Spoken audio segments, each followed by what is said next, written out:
El niño la miró y negó con la cabeza. «Tú no eres mi mamá». Ella lloró, se arremangó para limpiarse la cara y dejó ver esa cicatriz. El niño se quedó helado. La reconoció al instante. «Eras tú», susurró, «aquella noche». Hay cosas que el cuerpo recuerda, aunque la mente haya decidido olvidar. Eso es algo que ningún maestro te enseña en la escuela. Ningún libro de texto te lo explica con palabras bonitas. Y ningún adulto te lo dice a la cara cuando eres niño, porque los adultos, la mayoría de las veces, prefieren protegerte del dolor, aunque eso signifique enterrarte en una mentira bien envuelta. El cuerpo, sin embargo, no miente. El cuerpo guarda todo. Lo almacena en los músculos, en la piel, en ese espacio entre el pecho y la garganta donde se atascan las cosas que no puedes decir. Y un día, sin avisar, sin pedir permiso, el cuerpo te lo devuelve todo de un golpe. Para Nicolás, ese día llegó un martes de noviembre, cuando el olor a copal flotaba todavía en las calles de la colonia Reforma de Oaxaca, cuando las últimas flores de cempasúchil del Día de Muertos seguían pegadas en las puertas de las casas como recordatorios de que los que se van no siempre desaparecen del todo. Nico tenía 11 años. 11 años de ojos oscuros y mandíbula tensa. 11 años de aprender a no pedir demasiado para no decepcionarse. 11 años de escuchar la misma frase de la misma boca cada vez que preguntaba demasiado. Tu mamá no volvió porque no quiso. Y 11 años de creerlo, porque cuando eres niño y el único adulto que tienes te dice algo con esa voz de certeza absoluta, con esa cara de quien ya cerró el tema, pues te lo tragas, lo mandas al fondo. Lo conviertes en una cicatriz interna que no duele todo el tiempo, solo cuando algo la roza. Un olor, un sonido, el humo de una fogata de barrio, un martes de noviembre. La casa de doña Rosita Aguilar era limpia, eso hay que decirlo primero. Porque la limpieza era su religión, su forma de demostrar que las cosas estaban bajo control, que el mundo dentro de esas 4 paredes tenía orden aunque afuera todo fuera caos, las cobijas siempre dobladas, los trastes siempre escurridos, el piso de mosaico verde con sus manchas viejas, pero siempre trapeado 2 veces por semana, con agua y jabón de pino. Había un Cristo en la sala con una palma bendita cruzada en el marco, un calendario del Sagrado Corazón en la cocina, y sobre el aparador de madera oscura una fila de veladoras junto a la foto de un hombre joven que Rosita nunca nombraba, pero que limpiaba con un trapo húmedo cada domingo. No había fotos de Camila en ninguna pared. Nico lo notó una vez, como a los 8 años, cuando empezó a entender que las casas de otros niños tenían álbumes, marcos con sonrisas, esa evidencia de que alguien había existido antes de él. En la casa de Rosita había una sola foto en la que aparecía él, una escolar de segundo de primaria pegada con diurex en el refrigerador, ya amarillenta en las orillas.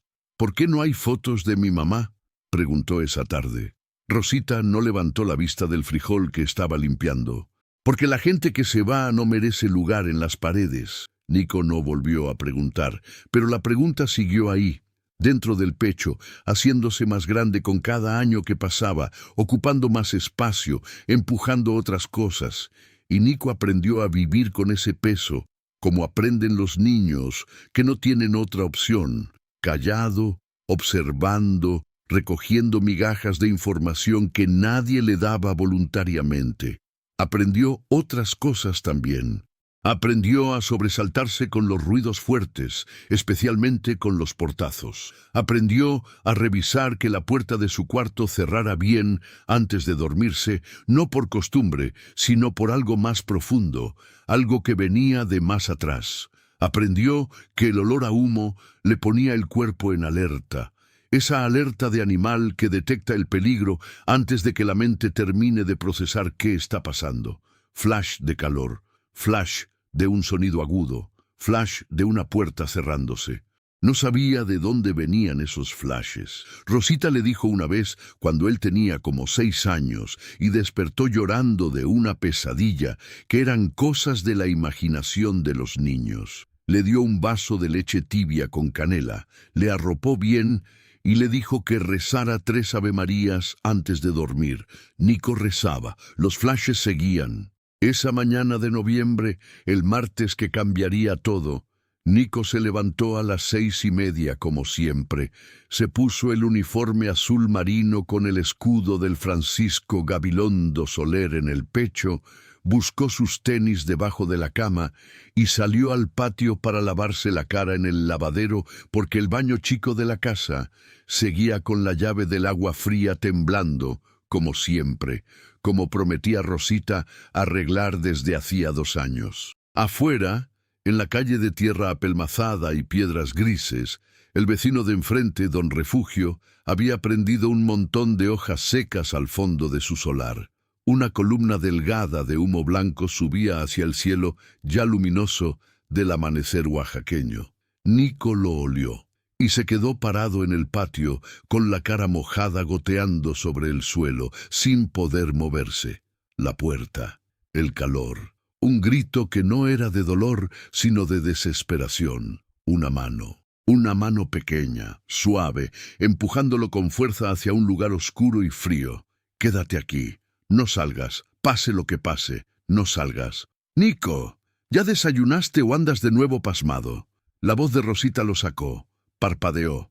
El humo seguía siendo humo, el cielo seguía siendo cielo, y él seguía siendo un niño de 11 años, parado en un patio con la cara mojada. «Ya voy, abuela», dijo, y entró. Rosita estaba en la cocina con un delantal a rayas azules, revolviendo una olla de atole de guayaba y calentando tlayudas de la noche anterior sobre el comal. El olor era bueno, era familiar, era seguro. Nico se sentó en su lugar de siempre, en la silla que tenía una pata un poco más corta que las otras y que Rosita compensaba con un cartón doblado. «¿Qué tienes?», preguntó ella sin mirarlo, sirviendo el atole. «Nada. Te vi parado afuera como idiota». Don Refugio quemó hojas. Rosita resopló. Colocó la taza frente a él. Ese viejo siempre molestando. «Cómete rápido que si llegas tarde de nuevo te dan reporte y yo no voy a ir a hablar con nadie». Nico bebió el atole despacio.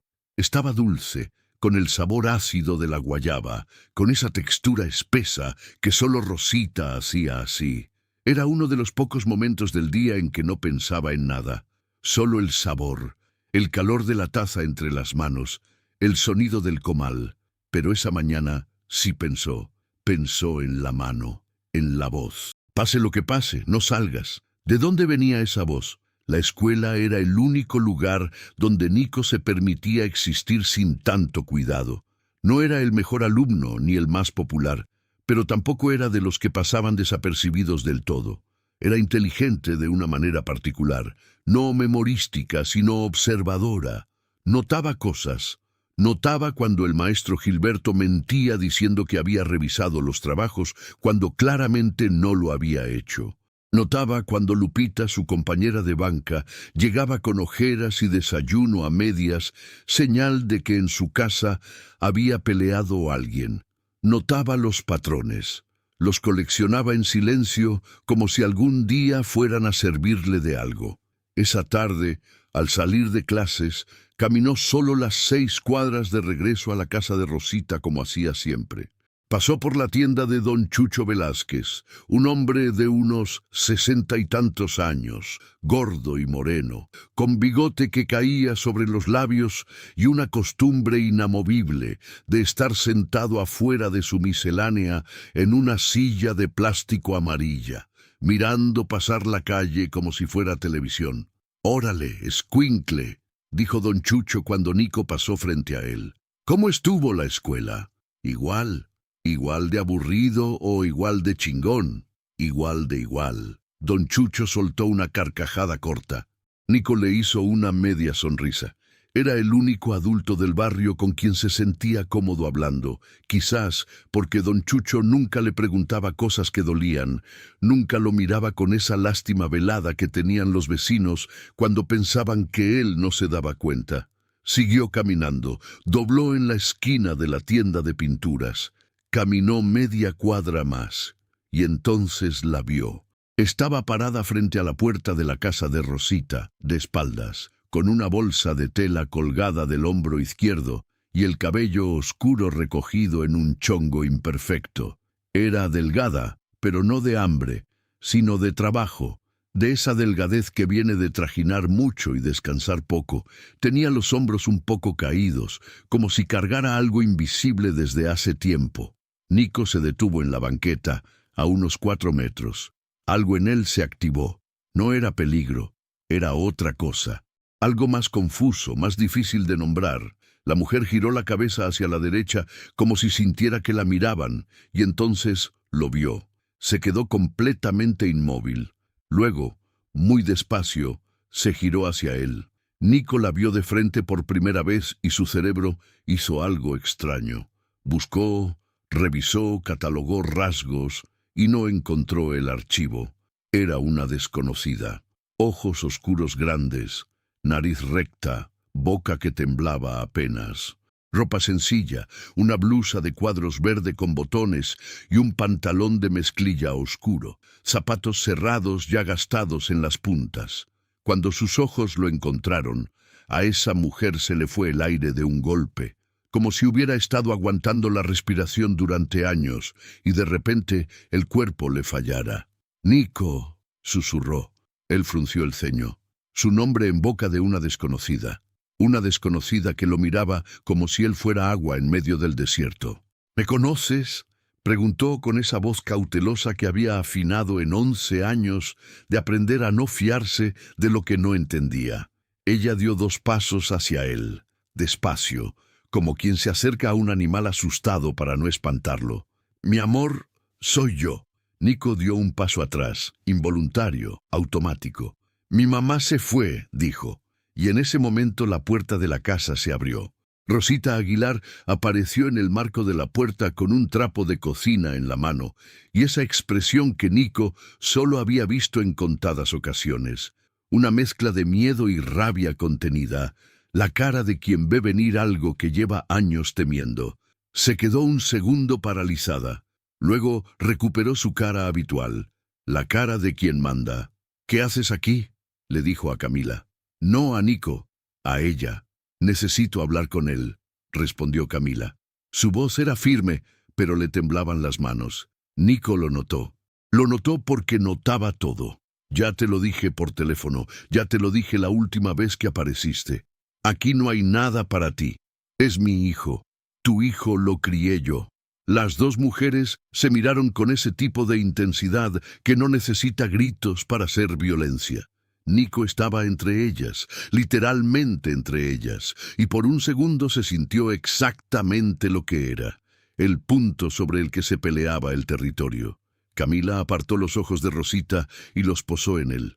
«Nico, solo necesito que me escuches. 5 minutos. Tú decides qué creer. No le pongas ideas en la cabeza», intervino Rosita. «Rosita», dijo Camila, y su voz se cortó apenas, como hoja de papel. «Por favor». Nico los miró a las 2. Procesó. Su instinto de 11 años coleccionando patrones le dijo algo. La cara de Rosita no era solo enojo, era miedo. Y el miedo de los adultos siempre significaba que había algo que no querían que supieras. «Que pase», dijo Nico. Rosita lo miró. «Nico, que pase», repitió, quieto, sin elevar la voz, pero sin moverse. Rosita apretó el trapo de cocina entre los dedos hasta que los nudillos se le pusieron blancos. Luego giró y entró a la casa. La sala era pequeña, un sofá café con fundas de tela floreada, 2 sillas de madera, una mesita de centro con un centro de flores artificiales de cuando el plástico todavía era moda. Camila se sentó en una de las sillas con la bolsa sobre las piernas, con las manos encima de la bolsa, como si necesitara tener algo que sujetar. Rosita se quedó parada junto a la cocina, los brazos cruzados, vigía. Nico se sentó en el sofá, no se recargó, se sentó al borde, como se sienta quien todavía no decidió si quedarse. Camila lo miró durante un segundo que pareció muy largo. «No sé por dónde empezar», dijo. «Por donde tú quieras», respondió Nico. «Pero empieza». Ella asintió. Respiró. «Me fui cuando tenías 4 años. Sé que eso no tiene explicación que duela menos, pero no me fui porque no te quisiera». «Eso dice toda la gente que se va». La respuesta lo sorprendió incluso a él. Salió directa, sin filtro, como había estado guardada por años en la misma caja donde guardaba todo lo que no decía. Camila no se echó atrás. «Tienes razón, lo sé. Por eso no voy a pedirte que me creas todavía. Solo te pido que escuches». Nico no dijo nada. Eso era suficiente permiso. «Había un hombre», comenzó Camila. «Cuando tú tenías 3 años, yo vivía con él. Se llamaba Sergio. Era complicado. Al principio no lo parecía. Al principio era de los que abren la puerta, de los que traen flores, de los que te dicen lo que quieres oír. Luego fue cambiando, poco a poco. Tan poco a poco que cuando me di cuenta de lo que era, ya estaba dentro de algo de lo que no sabía cómo salir».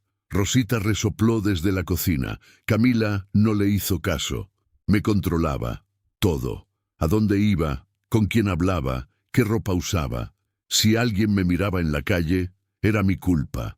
Si él se enojaba, también era mi culpa. Llegué a creerlo, Nico. Llegué a creer que todo era mi culpa. ¿Y yo dónde estaba?, preguntó Nico. La pregunta más importante, la que cargaba toda la rabia contenida de 11 años. Conmigo, dormías en el cuarto de junto, y eso era lo que más me importaba, que no te hiciera daño a ti. Mientras fuera conmigo me decía que podía aguantar, que podía manejarlo, que en cualquier momento iba a encontrar la manera de sacar a los dos. Pero una noche, Camila se detuvo, apretó la bolsa. Una noche no encontré la manera de sacar a los dos. El silencio en la sala se hizo pesado. Afuera, en la calle, pasó un camión viejo que hacía ruido con el escape. Un perro ladró a lo lejos. El copal del altar del vecino flotó por debajo de la puerta entreabierta. Nico sintió algo moverse dentro de su pecho, un reconocimiento que no era de la mente, era más profundo, era del cuerpo. Y entonces Camila se limpió una lágrima que le corría por la mejilla derecha. Se arremangó la blusa de cuadros para usar el antebrazo, y Nico la vio, la cicatriz. Corría desde la muñeca hasta casi el codo, rosada y gruesa, ondulada en los bordes como tierra después de la lluvia. No era decoración, no era accidente menor, era la marca de algo violento, de algo que ardió, o cortó, o desgarró con suficiente fuerza para dejar esa señal para siempre. Nico se quedó helado. Su respiración se cortó, y entonces llegó, no como recuerdo ordenado, sino como un golpe de todo junto, el calor en la cara, el olor a quemado, el sonido del vidrio, los gritos, la puerta del closet, la oscuridad y esa mano pequeña, suave, urgente, empujándolo hacia el escondite con una fuerza que no parecía de ese cuerpo. «Quédate aquí. No salgas, pase lo que pase, no salgas, te quiero, te quiero, te quiero». «Eras tú», susurró. Las palabras salieron solas, sin decidirlo. Aquella noche, Camila no dijo nada, pero sus ojos se llenaron de todo lo que 11 años no habían podido decir. «Sí», dijo finalmente con la voz rota, «yo estuve, yo te saqué. Lo que pasó después fue lo que pasa cuando una verdad muy grande cae en un espacio muy pequeño. Todo el mundo habla al mismo tiempo y nadie se escucha».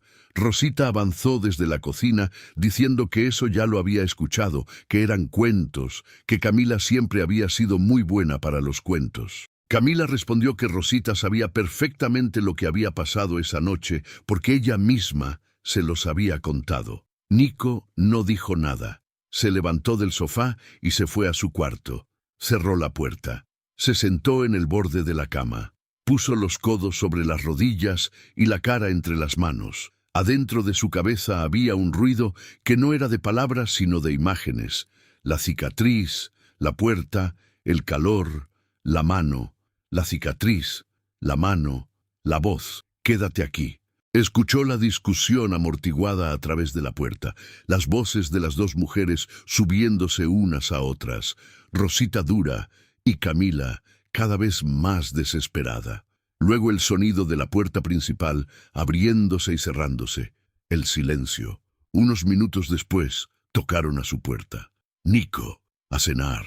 Era Rosita, voz de siempre, como si nada. Ahorita voy. Pero no fue ahorita. Se quedó sentado en la oscuridad que se fue haciendo más oscura mientras el sol terminaba de irse detrás de los cerros. Y en esa oscuridad pensó en algo. La caja del ropero, era una caja de cartón mediana, de las que usan para zapatos, forrada por fuera con papel de periódico ya amarillento. Rosita la tenía en el estante de arriba del ropero del pasillo, junto a cobijas que ya no usaba, y una bolsa de plástico con ropa de invierno. Nico la había visto desde siempre, y desde siempre Rosita se ponía tensa cuando él se acercaba por ese lado. ¿Qué hay en esa caja? Cosas mías. ¿Puedo ver? No. Así de simple. No porque sí, no porque lo digo yo, no porque es tuyo el ropero, pero yo mando en esta casa. Esa noche, cuando Rosita se fue a dormir a las 10, cuando Nico escuchó el televisor del cuarto de ella apagarse y el silencio instalarse completo sobre la casa, salió descalzo al pasillo. Abrió el ropero, se subió en puntillas al primer estante, buscó con los dedos en la oscuridad hasta sentir el borde de cartón y jaló despacio para que no hiciera ruido. Llevó la caja a su cuarto. La abrió sobre la cama. Dentro había cosas mezcladas sin orden, un rosario azul con una cuenta partida, una foto escolar de una niña que no reconoció, un sobre de cartas cerrado con el nombre Rosita, escrito con letra redondeada que tampoco conocía, y debajo de todo eso, envuelto en un pedazo de tela de manta, un objeto que hizo que a Nico le detuviera el aire en la garganta, un llavero de metal plateado, con una pequeña figura de la Virgen de Juquila en el centro, esmaltada en azul y blanco. Tenía una llave sola colgando del argollón, una llave pequeña de lo que debía ser un candado o una maleta, y el metal, en los bordes, tenía una decoloración café oscuro, casi negra, en una parte de la figura, como si hubiera estado expuesto a calor intenso, como si alguien lo hubiera sacado de algo que se quemó. Nico lo tomó entre los dedos, y el cuerpo le respondió antes que la mente, un escalofrío que le empezó en la nuca y le bajó por toda la espalda, el corazón acelerado, los ojos que se aguaban sin que hubiera decidido llorar. Él lo conocía, no sabía cómo ni desde cuándo, pero lo conocía como conoces el olor de tu casa propia cuando llevas mucho tiempo fuera, sin necesitar pensarlo, sin necesitar confirmación. Simplemente, esto es mío, esto es de donde vengo. ¿Qué estás haciendo? Rosita estaba en la puerta. No había hecho ruido. Apareció como aparecen en los sueños. De repente, sin aviso, traía el camisón de flores y el cabello suelto, más vieja sin el orden del día, más humana y por eso más aterradora. Sus ojos fueron directo al llavero en la mano de Nico. «Pon eso». «¿De quién es?», preguntó Nico. «De la caja. Pon eso y dame la caja». «¿De quién es?», repitió, más despacio, más firme. Rosita avanzó hacia él. «Que no te metas en lo que no... ¿De quién es?».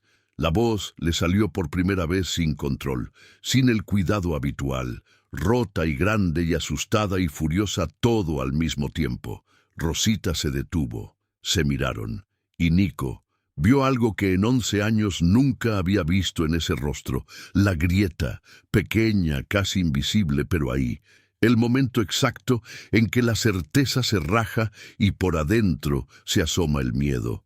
«Me mentiste», dijo Nico, no como acusación, como constatación. «Yo te cuidé», respondió Rosita, y su voz sonó por primera vez sin dureza, sonó cansada. «Yo siempre te cuidé». «¿Por qué me mentiste?». «Porque si volvía, te quitaba». Las palabras salieron antes de que Rosita pudiera atraparlas. y en el segundo después se vio en su cara que lo sabía, que acababa de decir en voz alta lo que había guardado durante años. Se cubrió la boca con la mano, pero ya era tarde.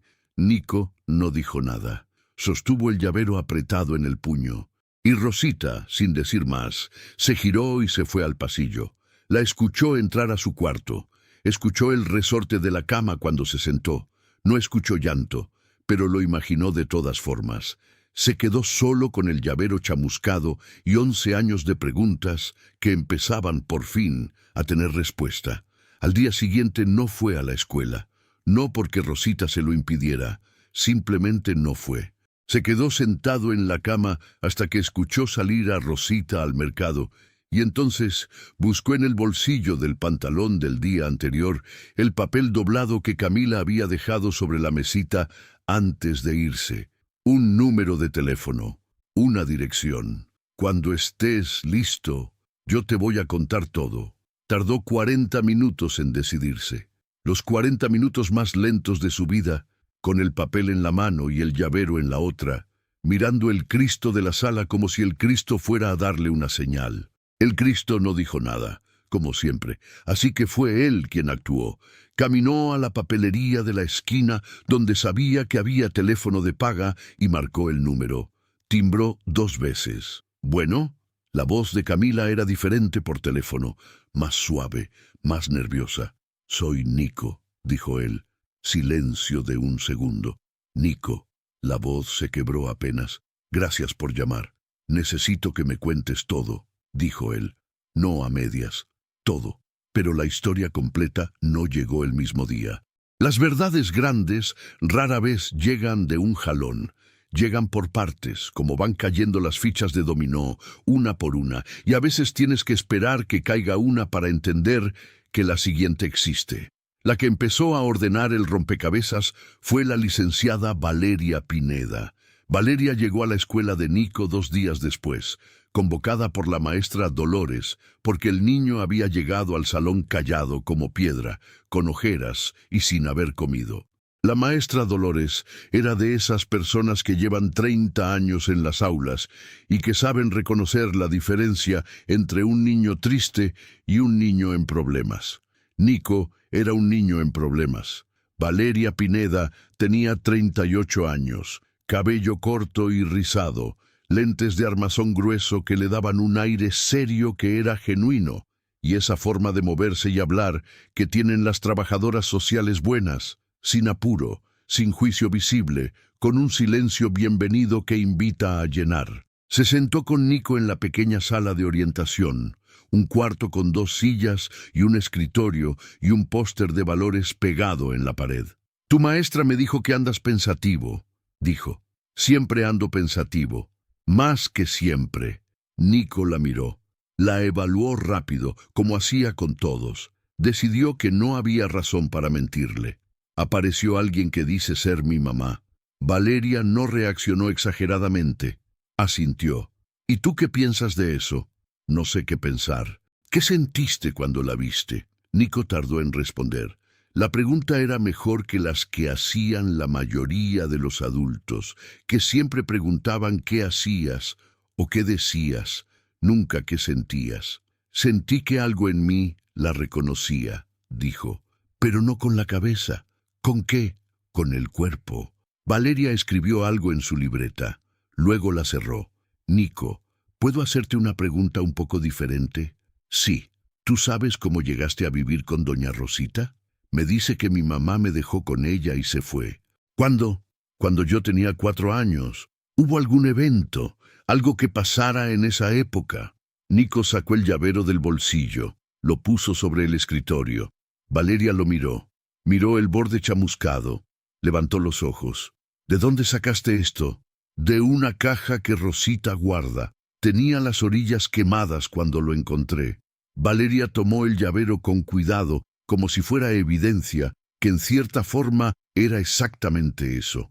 «¿Tu mamá te habló de algún incendio?» «Me habló de una noche, de un hombre». «¿De qué me escondió?» Se detuvo. «Tiene una cicatriz en el brazo, grande. Yo la vi y me acordé de algo». Valeria lo miró fijamente durante un momento. ¿Me darías permiso de hacer una revisión? ¿Revisar qué? Registros, reportes de bomberos o de hospital de hace unos 7 u 8 años. Si tu mamá dice que hubo un incendio y que salió herida, hay formas de verificarlo. Nico la miró, procesó. ¿Y si lo confirma?, preguntó. Si lo confirma, dijo Valeria con calma, entonces tenemos que hablar mucho más. Valeria era buena en su trabajo. 2 días después, Nico estaba sentado de nuevo en la misma silla de la misma sala de orientación, y Valeria puso sobre el escritorio una hoja impresa. Era un registro del Hospital Civil de Oaxaca de hacía 7 años y 4 meses. Nombre: Camila Rojas Mendoza. Ingresa a urgencias. Diagnóstico: quemaduras de 2º grado en antebrazo izquierdo y laceraciones por vidrio en mano derecha.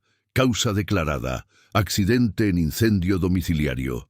Dirección del incidente: calle Reforma Norte 214, Colonia La Cascada. Debajo de la hoja, otra más: reporte de bomberos. Incendio en vivienda. Causa: posible inicio en cocina por descuido, aunque el reporte anotaba en letra pequeña: vecinos reportan discusión previa al siniestro. Nico leyó las 2 hojas 2 veces. Ella no huyó, dijo en voz baja. Llegó herida, confirmó Valeria. No huyendo, llegando a urgencias. Entonces no se fue porque no quería estar. No era pregunta, era una pieza del rompecabezas cayendo en su lugar con un ruido sordo que él sentía adentro del pecho. Todavía hay cosas que no entiendo del todo, dijo Valeria. Por eso quiero hablar con ella. ¿Estarías de acuerdo en que nos reuniéramos los 3 en un lugar donde tú te sintieras cómodo? Nico pensó en el Parque Benito Juárez, a 3 cuadras de la escuela. Había una banca bajo un fresno grande donde a veces comía su torta en el recreo cuando salían afuera. Ese árbol le parecía honesto. Los árboles siempre le parecían honestos. Que sea en el parque, dijo. Camila llegó antes que ellos. Estaba sentada en la banca del fresno cuando Nico y Valeria llegaron, con las manos enlazadas sobre las rodillas, mirando a 2 palomas que se peleaban una tostada tirada en el suelo. Se levantó cuando los vio, se contuvo de correr hacia Nico, y ese autocontrol, ese esfuerzo visible por no aplastarlo con lo que sentía, fue algo que Nico notó y que guardó. Se sentaron los 3, Valeria al centro, primero, y luego los 2 a sus lados. Camila, comenzó Valeria, quiero que le cuentes a Nico lo que pasó esa noche, no todo si no quieres, pero lo suficiente para que él entienda. Camila miró a Nico. Nico la miró. Tenías 4 años, empezó ella. Vivíamos en La Cascada. Era un departamento chico, de 2 cuartos, en la planta baja. Sergio Vega. Él pagaba la renta. Y cuando alguien paga la renta, cree que paga también el derecho de controlarte todo. Hizo una pausa. Una paloma se alejó volando. Esa noche hubo una discusión. No la primera, pero sí la más grande. Yo había dicho que me iba, que te llevaba a ti y que nos íbamos. Él no iba a dejar que eso pasara. Me lo dijo con todas sus palabras. Si intentas llevarte al niño, me encargo de que no lo vuelvas a ver. Tenía contactos, conocía gente, no era amenaza vacía. ¿Y el incendio?, preguntó Nico. Sergio derramó algo inflamable, creo que fue intencional, para asustarme, para que yo corriera sin llevarte. La voz se le endureció un poco. Pero no lo conocía bien porque yo no corro sin ti. Nico apretó el llavero en el bolsillo. Entré al cuarto donde dormías. Había humo. Te agarré, te envolví en la cobija, te empujé al closet y te dije que no salieras. Luego fui a buscar el teléfono para llamar a los bomberos y en el camino me caí. Había vidrios, había fuego cerca de la ventana. Se arremangó despacio. Esto pasó aquí. La cicatriz. ¿Y por qué no volviste? La pregunta tenía años de almacenada. Salió sin adornos, directa, como salen las preguntas cuando ya no puedes seguir guardándolas. Cuando llegué al hospital estaba sola, sin teléfono, sin documentos, sin nada. Sergio desapareció esa noche. Pensé que estabas con los bomberos o con algún vecino. Llamé a Rosita porque era lo único que tenía. Tragó saliva. Ella me dijo que ya te tenía, que estabas bien, que tenía que ponerme a salvo, porque Sergio estaba buscándome, Y yo... Se detuvo. Cometí el error más grande de mi vida.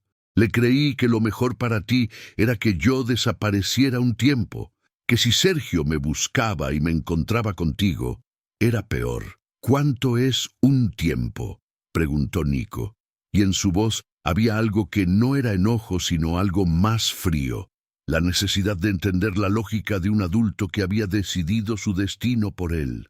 Se fue haciendo más largo. Camila se limpió los ojos. Primero fue un mes, luego 2. Luego Rosita dejó de contestar el teléfono y cuando contestó me dijo que tú estabas bien y que verme te hacía daño. Y yo estaba tan rota que lo creí, porque era más fácil creerlo que enfrentarlo.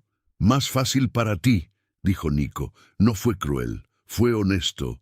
Camila no lo negó. Sí, para mí. Y eso no tiene justificación, solo explicación.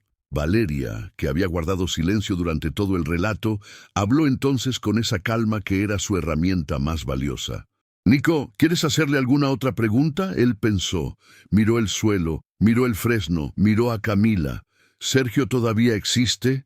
El silencio que siguió a esa pregunta fue diferente, más pesado. Las dos mujeres intercambiaron una mirada.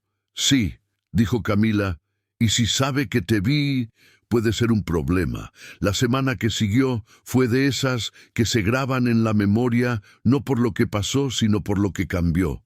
Valeria habló con Rosita. No fue una conversación fácil.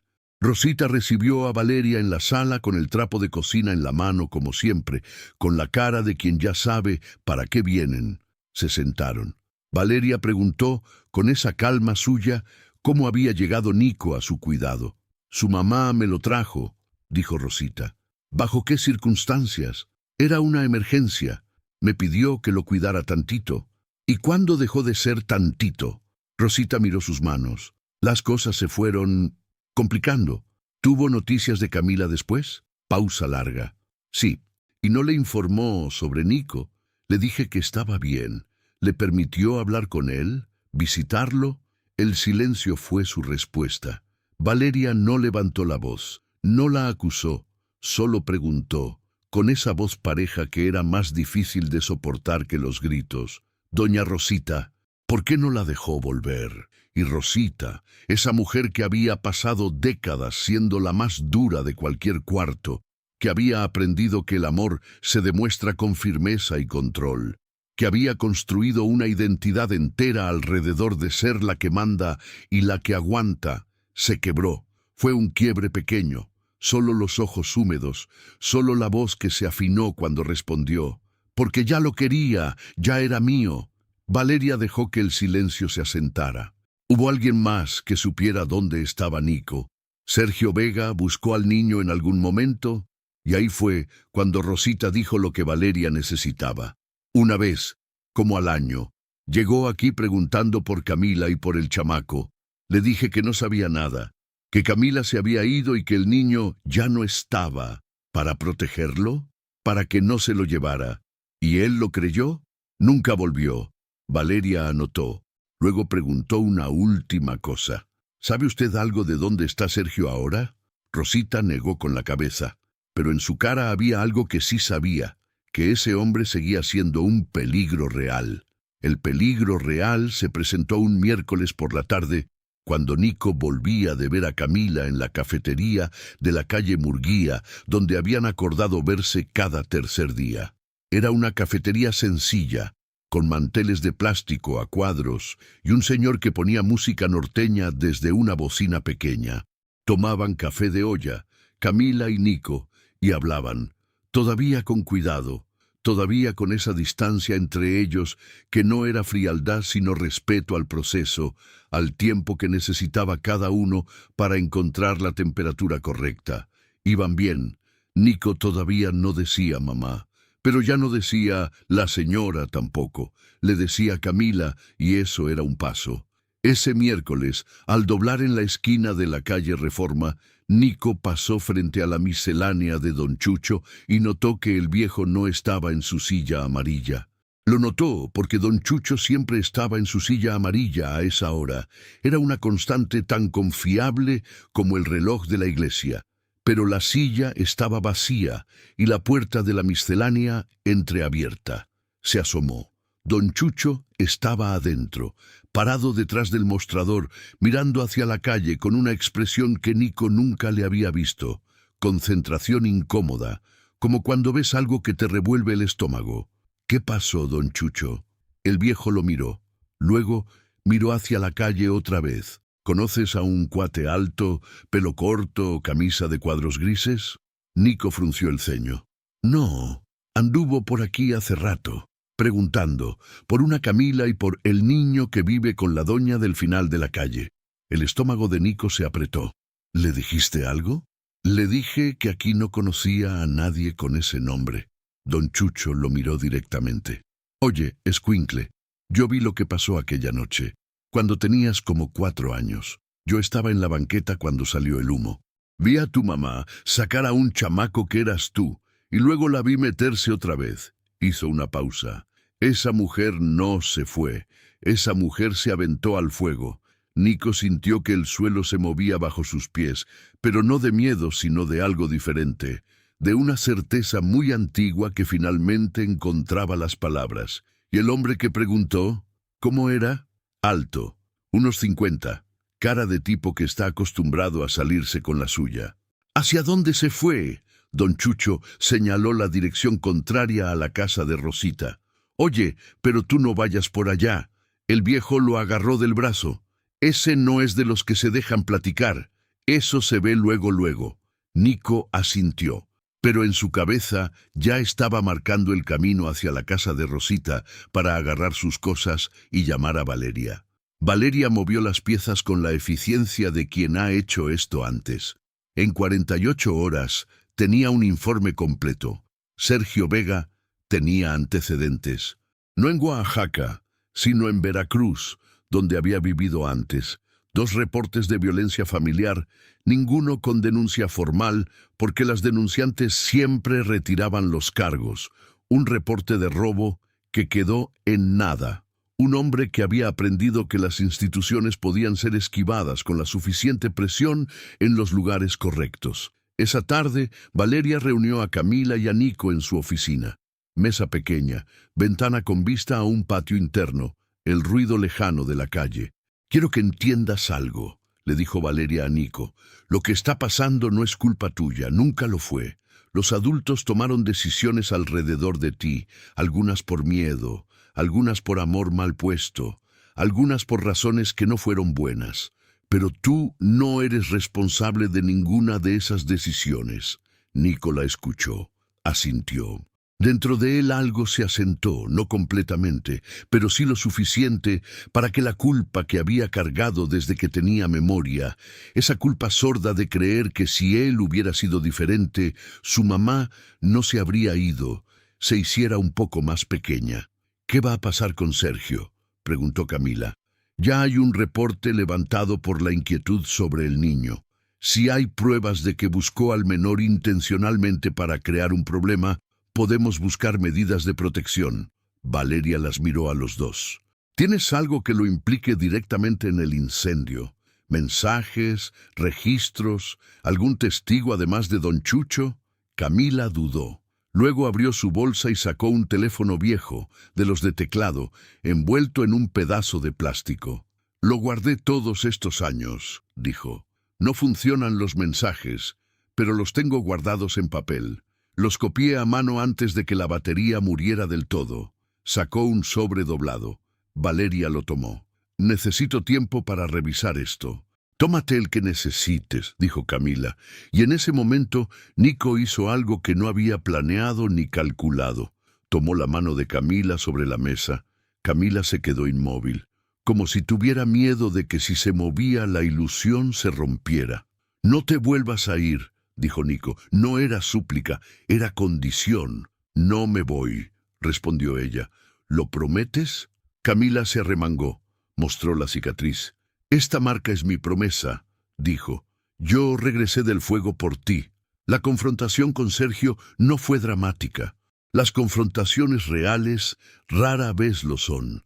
Fue en la oficina de Valeria, con presencia de un oficial del Ministerio Público, que Valeria había conseguido como parte del procedimiento. Sergio Vega llegó de traje, bien planchado, bien peinado, con esa actitud de hombre que ha aprendido que la apariencia es la mitad de la batalla. Habló con calma, dijo que era un malentendido, dijo que él solo quería saber cómo estaba el niño, que lo conocía de chico, que era natural la curiosidad. Valeria le puso sobre la mesa los mensajes transcritos a mano por Camila. Los leyó sin que su cara mostrara nada. Luego dijo que esos mensajes podían ser inventados. Valeria le puso el reporte del hospital, le puso el reporte de bomberos con la nota sobre la discusión previa. Le puso la declaración escrita de don Chucho, firmada y con huella dactilar, describiendo lo que había visto esa noche. Sergio dijo que todo era circunstancial. Valeria, sin levantar la voz, con sus lentes de armazón grueso y esa calma de quien lleva 20 años no siendo intimidada, le dijo: ¿Sabe lo que hace el sistema con la evidencia circunstancial cuando se acumula suficiente? La convierte en caso. ¿Quiere continuar? Sergio miró al oficial.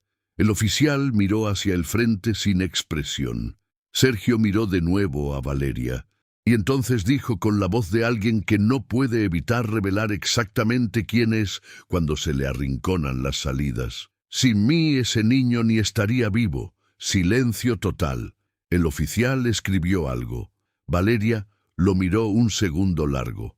Eso, dijo, se va a anotar en el registro exactamente como lo dijo. Lo que pasó después tomó semanas. Las cosas legales siempre toman semanas, a veces meses, y Valeria le explicó a Nico eso desde el principio, porque una de las pocas cosas que podía controlarle era la expectativa del tiempo. Sergio Vega enfrentó una investigación formal, con los mensajes, el reporte, el testimonio de don Chucho y su propia frase incriminatoria. El proceso se movió más rápido de lo que habría movido sin esas piezas. No fue perfecto. El sistema nunca es perfecto, pero se movió. Camila inició un proceso formal para recuperar la custodia de Nico. Valeria le explicó a Rosita, con esa misma calma de espada de terciopelo, que el proceso iba a seguir independientemente de lo que ella dijera, pero que la forma en que Rosita eligiera posicionarse en este momento iba a determinar si Nico la recordaba como alguien que lo quiso o como alguien que eligió el control sobre la verdad. Rosita tardó 3 días en decidirse. Al cuarto día llamó a Valeria y dijo que daría una declaración diciendo lo que había pasado realmente aquella noche. No lo hizo sin llorar, no lo hizo sin defenderse, pero lo hizo. Faltando una semana para la audiencia formal, Nico fue a la casa de Rosita a buscar sus cosas. Ya había acordado con Valeria que se iría a vivir temporalmente a casa de una tía de Camila mientras el proceso legal se resolvía, en un barrio tranquilo de la parte norte de la ciudad, con un patio donde crecía un aguacate viejo y un perro que se llamaba Tlaloc. El perro le pareció buena señal. Rosita lo esperaba en la sala cuando llegó. Estaba sentada en una de las sillas de madera, sin el delantal por primera vez en años, con las manos sobre las rodillas. Parecía más pequeña, no en estatura, sino en algo más interior, como si hubiera soltado algo que había estado cargando mucho tiempo y ahora no supiera cómo llenar ese espacio. Nico llenó su mochila en silencio. Sus cosas no eran muchas: ropa, cuadernos, el llavero chamuscado envuelto en la tela de manta. Lo demás eran objetos de la casa que nunca habían sido suyos del todo. Cuando salió al pasillo, Rosita se levantó, lo abrazó. No era el abrazo de costumbre, ese abrazo breve y firme de los domingos cuando había visitas. Era un abrazo distinto, largo, apretado, con esa desesperación tranquila de quien sabe que está dejando ir algo. «Yo sí te quise», dijo en su hombro. Nico dejó que el abrazo durara lo que tenía que durar. Luego se separó. «Lo sé, abuela», dijo. Y en su voz había algo que no era perdón todavía, porque el perdón verdadero toma su tiempo y no se puede apurar. pero había algo que era el inicio del camino hacia él. La reconocía como alguien que lo había amado mal, que lo había lastimado con un amor que se confundió con posesión, pero que al final no era un monstruo. Era una persona asustada que tomó malas decisiones creyendo que protegía. Querer no es esconder la verdad, dijo Nico, aunque sea con buena intención. Rosita asintió. Sus ojos brillaban. «Cuídate, muchacho. Usted también». Y salió. Don Chucho estaba en su silla amarilla cuando pasó frente a la miscelánea. El viejo lo vio con la mochila al hombro y asintió, sin preguntar, sin hacer drama. Le aventó una bolsita de cacahuates japoneses. «¡Pa el camino, escuincle!». Nico los agarró al vuelo.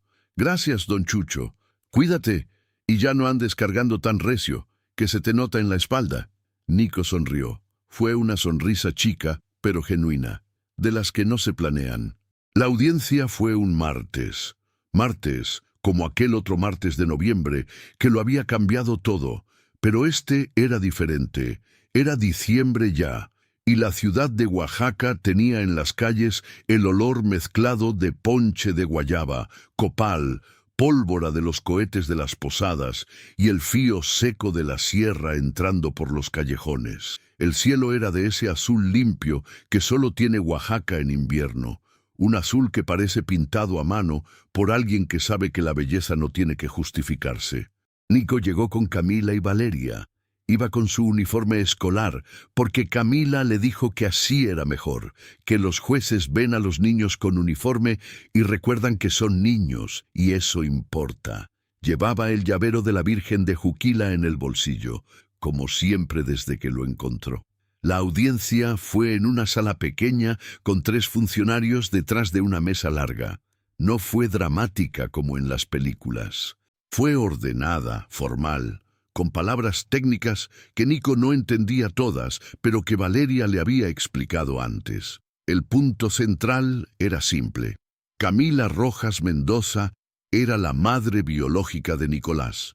Nunca había perdido esa condición legalmente, y las circunstancias que la habían mantenido separada de su hijo incluían una amenaza documentada de violencia doméstica y una situación de control por parte de un tercero que ahora estaba bajo investigación. El funcionario principal era un hombre de unos 50 años con bigote gris y lentes que se resbalaban sobre la nariz. Preguntó, escuchó, miró los documentos, miró a Camila, miró a Nico. «¿Tú quieres vivir con tu mamá?», le preguntó a Nico directamente. Nico lo miró. Pensó en todos los martes de su vida, en el atole de guayaba de Rosita, en los flashes de calor y humo, en la cicatriz, en el llavero chamuscado, en la voz que le dijo «quédate aquí», en la cafetería de manteles a cuadros, en el fresno del parque, en el perro que se llamaba Tlaloc. «Sí», dijo. El funcionario asintió y escribió algo. No fue tan fácil como suena. Hubo semanas más de trámites, visitas domiciliarias de Valeria, evaluaciones. Pero ese martes fue el día en que la balanza terminó de inclinarse en la dirección que debía haber tenido desde el principio. La primera semana completa que Nico pasó en casa de la tía de Camila, una mujer de nombre Consuelo que hacía tamales de rajas y mole negro y que tenía una risa que llenaba cualquier cuarto, fue la semana más extraña de su vida.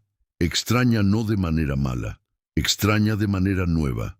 Era la primera vez que dormía en una casa donde había ruido de familia, donde alguien preguntaba, ¿tienes hambre?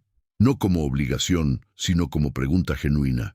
Donde Tlaloc, el perro café con manchas blancas, decidió desde el primer día que era su perro particular y dormía en el pasillo frente a su cuarto como guardián. Había noches en que Nico se despertaba y tardaba un momento en recordar dónde estaba. El cuerpo todavía cargaba el hábito de la cautela, revisaba la puerta, escuchaba los sonidos de la casa y luego, despacio, reconocía el olor a tamales enfriándose en la cocina, el ronquido leve de Tlaloc, el aguacate del patio golpeando sus hojas contra la ventana. «Aquí, estás aquí». Camila aprendió a darle espacio. no porque no quisiera estar cerca, sino porque entendió algo fundamental sobre su hijo, que Nico no era un niño que se abría de golpe. Era un niño que se abría como se abren las flores del desierto en Oaxaca cuando llueve después de la seca. No todo de una vez, sino por partes, despacio, seguras primero del suelo antes de mostrar el color. Desayunaban juntos. Eso fue lo primero que se volvió costumbre. Camila hacía café y Nico prefería el atole, y ella aprendió a hacerlo de guayaba, porque él se lo dijo una vez sin pensar que era importante, y ella lo recordó, que es la forma en que el amor se demuestra en los detalles chicos. Hablaban, no siempre de cosas importantes, a veces de la escuela, de los compañeros, de una película que Nico había visto en la tele. A veces sí de cosas importantes, de aquella noche, de las preguntas que todavía quedaban, de los pedazos del rompecabezas que Nico seguía juntando en su cabeza.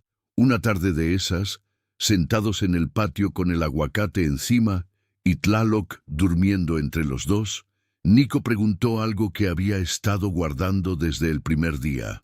¿Por qué tardaste tanto en volver? Camila no respondió de inmediato. Lo pensó de verdad. Porque tuve miedo, dijo. Y luego usé el miedo como excusa cuando en realidad el miedo ya había pasado y lo que quedaba era vergüenza. Vergüenza de haber tardado tanto, de que me fuera a juzgar. ¿Yo? Sí. Nico miró a Tlaloc. ¿Y si no hubiera la cicatriz? Preguntó. Si yo no te hubiera reconocido, iba a seguir intentando. Aunque me hubieras dicho que no 100 veces, iba a seguir estando ahí hasta que pudieras escucharme. ¿Seguro? Seguro. Nico no dijo nada por un momento. Luego, yo pensé que si hubieras sido mejor niño, no te habrías ido. Camila se giró hacia él. Nico, ya sé que no es verdad, ya lo sé, pero lo pensé durante años. No tiene nada que ver contigo, dijo ella. Su voz era firme, no agresiva, sino de esa firmeza que es cariño con columna vertebral. Nunca tuvo que ver contigo. Tú eras el niño. Yo era la adulta. Lo que pasó es responsabilidad de Sergio, y en parte mía, por no haberme ido antes, pero tuya, nunca. ¿Me escuchas? Te escucho. ¿Lo crees? Nico la miró. Estoy aprendiendo, dijo. Y eso era más honesto que decir que sí, que lo creía completamente, porque Nico era un niño que no mentía, ni siquiera para hacer sentir bien a los demás. Y eso lo hacía difícil de una manera que también lo hacía invaluable. Camila asintió. Está bien, aprende a tu ritmo. Las semanas se fueron convirtiendo en rutina, que es otra forma de decir que se fueron convirtiendo en vida. Nico volvió a la misma escuela, porque Valeria recomendó no cambiar demasiadas cosas al mismo tiempo, y la maestra Dolores lo recibió con ese discreto alivio de quien lleva tiempo preocupado y ahora puede soltar. Sus calificaciones no mejoraron de un día para otro, porque las cosas internas no funcionan así, pero su atención sí mejoró. Ese ruido de fondo que había tenido siempre, ese estado de alerta permanente que consumía energía sin que él lo supiera, empezó a disminuir. Todavía se sobresaltaba con los portazos fuertes. Todavía el humo lo ponía tenso. Esas cosas iban a tardar en irse. Y quizás algunas no se fueran del todo. El cuerpo guarda lo que el cuerpo guarda. Pero ahora, cuando llegaba el flash, la mano empujándolo hacia el closet, la voz diciéndole «quédate aquí», ya no lo llenaba de vacío, lo llenaba de algo diferente. La certeza de que esa mano era de alguien que volvió, que esa voz era de alguien que se metió al fuego por él. Eso cambia todo. Cambia la historia. No la borra, no la hace menos dolorosa, pero la cambia de forma. Ya no es la historia de un niño abandonado. Es la historia de un niño protegido con el costo más alto que alguien puede pagar. Sergio Vega fue procesado formalmente 2 meses después. No fue condena inmediata, porque el sistema es lento y complicado y a veces injusto. Pero fue proceso, fue registro. Fue que su nombre quedara en documentos oficiales con lo que había hecho. que ya no pudiera presentarse en ningún lugar como hombre sin historia. Valeria le explicó a Camila con honestidad. El camino legal podía ser largo, podía frustrarse en algún punto. Lo importante era que Nico estaba protegido, que había medidas de protección vigentes y que si Sergio volvía a aparecer, había un protocolo claro. Camila lo entendió. No era el final que aparece en las películas, donde el malo va preso y todo queda limpio y cerrado. Era el final real, imperfecto, en proceso, con la incertidumbre de lo que todavía podía pasar, pero con una diferencia fundamental respecto a todo lo anterior. Esta vez no iba a enfrentarlo sola. El día de Reyes, cuando Camila le preguntó a Nico qué quería, él pensó durante un momento y dijo que quería ir al mercado de Tlacolula. Era un mercado que había ido una sola vez, de niño, con una maestra de primaria, y había quedado grabado en su memoria sensorial con toda la precisión de las cosas que el cuerpo decide conservar. El olor del mole negro en los cajetes de barro, el color de los textiles zapotecas colgados en los puestos, el ruido mezclado de voces en español y en zapoteco, el calor del sol sobre las piedras del piso. Fueron en un camión de segunda clase que salía de la central de autobuses y tardaba 40 minutos serpenteando por la carretera. Nico se sentó junto a la ventana, Camila a su lado. El valle de Oaxaca se abría afuera como una fotografía que nadie hubiera retocado. Los magueyes enormes con sus pencas plateadas, los campos de maíz ya cosechados con los tallos secos dorados, los cerros en el fondo con esa textura de vegetación seca que en diciembre tiene colores de marrón y verde olivo, y en las partes altas el gris de las nubes que se enganchaban en las crestas. Nico lo miró todo durante el trayecto sin hablar. En el mercado caminaron juntos entre los puestos. Camila compró tlayudas para los dos y se sentaron en un bordito de piedra a comérselas, con las tortillas crujientes y el asiento de frijoles y el quesillo oaxaqueño derritiéndose. El queso se estiraba de manera ridícula cada que mordías, y Nico tuvo que agarrarlo con los dedos para cortarlo, y eso le pareció gracioso de una manera que no esperaba, y se rió. Fue una risa chica, pero genuina. Camila lo miró reír con esa expresión que tienen las personas cuando están viendo algo que esperaron muchísimo tiempo y que ya no saben si iban a ver algún día. ¿Qué?, dijo Nico cuando la notó mirando. Nada, respondió ella. Solo me alegra. ¿Qué te alegra? Verte. Nico terminó de enrollar los restos de la tlayuda. A mí también, dijo, y fue tan simple, tan sin drama, tan sin el peso de todo lo que habían cargado, que era exactamente lo que tenía que ser. Una tarde de febrero, cuando ya llevaban 3 meses viviendo juntos y el proceso legal iba avanzando a su ritmo lento pero constante, Nico encontró a Camila sentada en el patio con una foto en la mano. Era una foto chamuscada en las orillas, en blanco y negro, con la imagen borrosa de una mujer joven cargando un bebé. ¿Quiénes son?, preguntó. Mi mamá, dijo Camila, y yo de bebé. ¿Dónde está tu mamá? Se murió cuando yo tenía 12 años. Nico se sentó a su lado en el escalón del patio. ¿La extrañas? Siempre. ¿Cómo era? Camila sonrió, de esas sonrisas que duelen un poco al salir porque traen algo dulce mezclado con algo triste. Hacía tamales de chipilín y cantaba cuando barría, aunque cantaba horrible. Se detuvo. Nunca te dejó de querer aunque no te conoció. Le habría encantado conocerte. Nico miró la foto. ¿Tú sabes hacer tamales de chipilín? Los hice mal unas 3 veces. La cuarta me quedaron pasables. ¿Me enseñas? Camila lo miró. ¿Quieres aprender? ¿Por qué no? Y eso fue todo. Sin discurso, sin momento solemne. Solo un niño pidiéndole a su madre que le enseñara algo, que es quizás la cosa más simple y más profunda que puede pasar entre 2 personas que están aprendiendo a ser familia. La última escena que vale la pena contar pasó una noche de marzo. cuando el calor del verano oaxaqueño empezaba a anunciarse con ese aire tibio que llega antes del temporal y que huele a tierra seca con anticipación de lluvia. Nico no podía dormir. No era pesadilla. Era simplemente de esas noches en que la mente no se apaga fácil. Se levantó descalzo, cruzó el pasillo, salió al patio. El cielo estaba limpio, sin luna grande, así que las estrellas se veían bien, esa profusión de puntos brillantes que en la ciudad se pierde pero que aquí, en este barrio al norte de Oaxaca con poca luz artificial, todavía se mostraba en su tamaño real.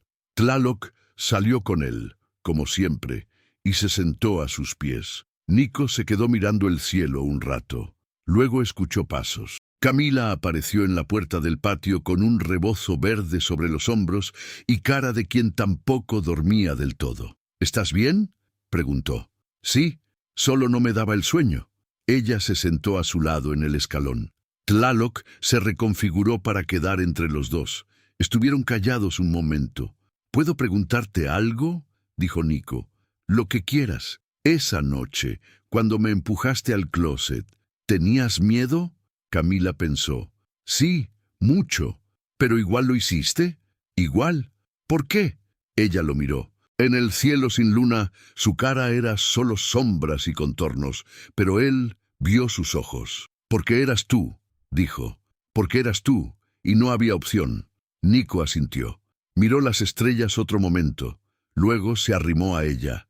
No dramáticamente. Solo un desplazamiento lateral de unos 10 centímetros, esa distancia pequeña que cuando se cierra lo cambia todo. Camila no se movió, no habló, no hizo más de lo que él le dio permiso de hacer. Le puso una mano sobre el hombro, despacio, como preguntando, y él no se alejó.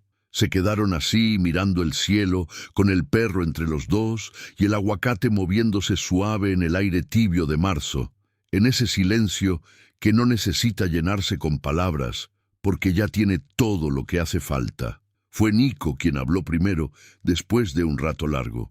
¿Y si te vuelves a ir? No era la misma pregunta de antes. Tenía otra tonalidad. Era más pequeña, más vulnerable, sin la armadura de las primeras veces. Camila se arremangó despacio. La cicatriz quedó visible a la escasa luz de las estrellas, esa línea rosada y gruesa que corría por su antebrazo como un río con memoria. Esta marca es mi promesa, dijo. Yo regresé del fuego por ti, y hoy me quedo. Nico la miró, luego miró la cicatriz. La tocó con la punta del dedo, muy despacio, como se toca algo sagrado. Eras tú, susurró. Aquella noche, era yo, confirmó ella. Y sigo siendo yo. Y él cerró los ojos, no de dolor, sino de eso que pasa cuando algo que había estado roto durante mucho tiempo encuentra la pieza que le faltaba y por fin, sin prisa, sin fuerza, simplemente encaja. No era el final de todo, no era la resolución limpia de las películas. Sergio seguía siendo un proceso legal. Rosita seguía siendo una herida que iba a tardar en cerrar. El cuerpo de Nico todavía iba a sobresaltarse con los portazos fuertes por un tiempo más, quizás por mucho tiempo. Pero esta noche, en este patio de Oaxaca, con el aguacate y el perro y el cielo lleno de estrellas, y esa mano sobre su hombro que era la misma mano de aquella noche, solo que ahora no lo empujaba a un escondite, sino que simplemente estaba ahí. Nicolás tenía 11 años y por primera vez en su vida supo, con ese saber que no es de la cabeza sino del cuerpo, con ese saber que no necesita explicación ni prueba, que estaba en el lugar correcto, con la persona correcta, en casa. Hay cosas que el cuerpo recuerda aunque la mente haya decidido olvidar, y hay cosas que el cuerpo espera, aunque la mente haya dejado de creer que van a llegar. Una mano, una cicatriz. Una voz que dice, aquí estoy, aquí me quedo. A veces la familia no es la que estuvo desde el principio, a veces es la que volvió del fuego. Vamos a crear algo juntos, comenta uno. Lo que más te gustó de la historia, y 2, tu ciudad o país. Así conocemos a nuestra comunidad alrededor del mundo. Y no olvides darle like y suscribirte para más historias transformadoras.